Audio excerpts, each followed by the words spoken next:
So I created a rule in my team building philosophy that we always need, no matter what age we are, 3 mentors.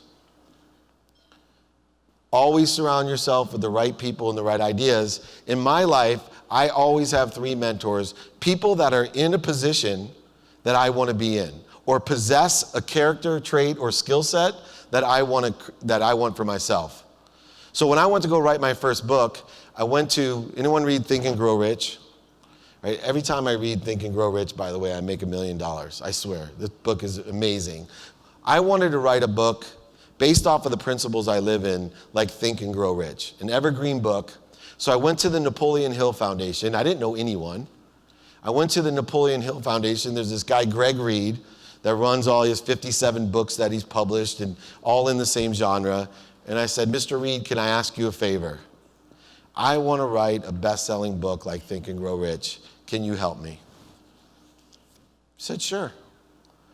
Imagine the dummy tax that I didn't have to pay. My first book was a top 10 bestseller immediately. It took me probably 1/10 the time to write. I now have written 6 books. They won't even let me release the second book because every month my book sells more and more and more, all because I asked one guy for help. The second person I asked for help is a really famous guy. I sat down to dinner for the first time with Steve Wynn. Anybody know Steve Wynn? You guys are hospitality people. Sat down with Steve Wynn. First question out of my mouth was, embarrassed to say so, Mr. Wynn, but I have a favor to ask. He kind of looked back. I said, can you mentor me? What does that mean? I said, I want to learn your relationship to money. I've made a lot of money, but I want to learn how to make $1 billion.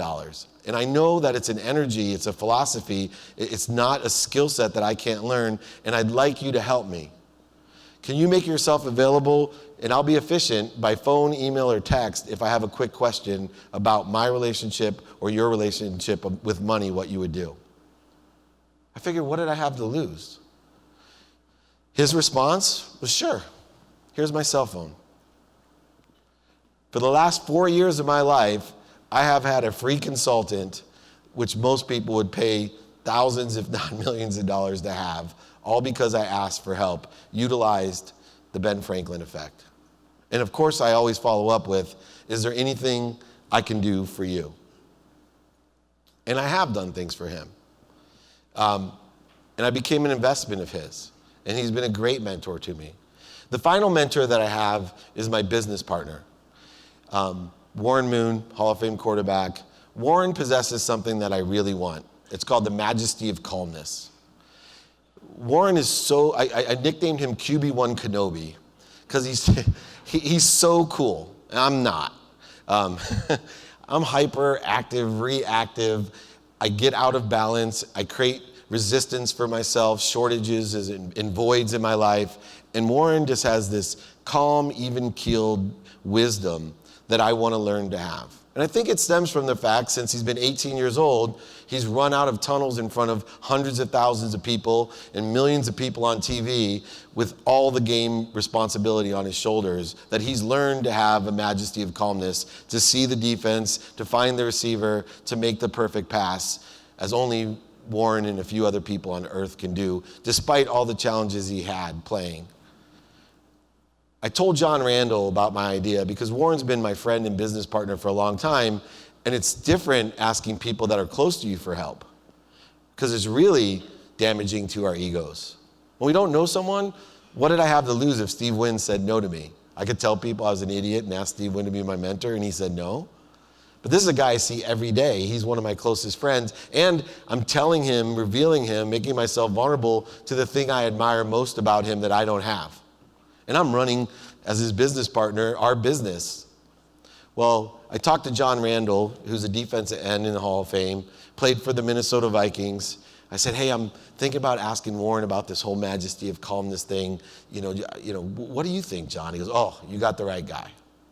So I said, maybe someone, no, Warren's the guy. Let me tell you a story about Warren Moon, he said. He said that when he played for Minnesota, we were down by 6 points, and he was driving down into the end zone. And there's 52 seconds left, and it was 3rd down and goal. And all of a sudden, Warren called the play and quickly called timeout. Denny Green, the coach of the Minnesota Vikings, went crazy like I would. Oh my God, what's the matter? What's the matter? Warren has this cool jog on his tiptoes, jogs to the sideline.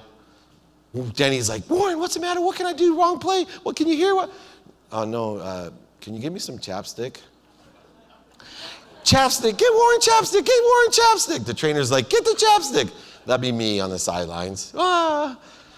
They get the chapstick. Warren takes off the cap, looks Denny Green right in the face, says thank you. He already knew what I knew, said thank you. Gets on his tiptoes, jogs back to the huddle, recalls the play, throws the touchdown. That's the majesty of calmness.